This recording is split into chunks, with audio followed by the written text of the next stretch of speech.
بسم اللہ الرحمن الرحیم۔ السلام علیکم ناظرین، آج ہم آپ کو زنا کی تہمت لگانے کے بارے میں بتائیں گے۔ شرعی ثبوت کے بغیر کسی مسلمان مرد یا عورت پر کاری یا ناجائز تعلق کی تہمت لگانا حرام اور گناہ کبیرہ ہے۔ آج کل معاذ اللہ یہ گناہ عام ہوتا چلا جا رہا ہے۔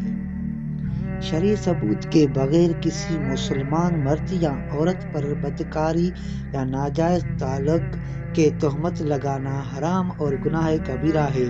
آج کل معاذ اللہ یہ گناہ عام ہوتا چلا جا رہا ہے۔ قرآن پاک کے حکم یہ ہے کہ اگر کوئی شخص کسی بے گناہ پر زنا کی تہمت لگاتا ہے تو اس شخص سے اس دعوے پر گواہوں کا مطالبہ کیا جائے۔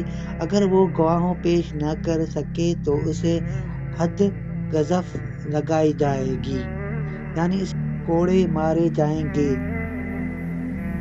اس طرح کی جتنے بھی اسلامی سزائیں ہیں انہیں نافذ کرنے کا اختیار عام افراد کو نہیں، بلکہ ان سزاؤں کا نافذ کرنا اسلامی حکومت کا کام ہے۔ جس ملک میں شرعی اسلامی حکومت نہ ہو، شرعی سزاؤں کا نافذ نہ ہو، تو وہاں ایسے شخص پر الزام ہے کہ سچے توبہ کرے۔ جس مرد یا عورت پر تہمت لگائے اس سے سچے دل سے معافی مانگے۔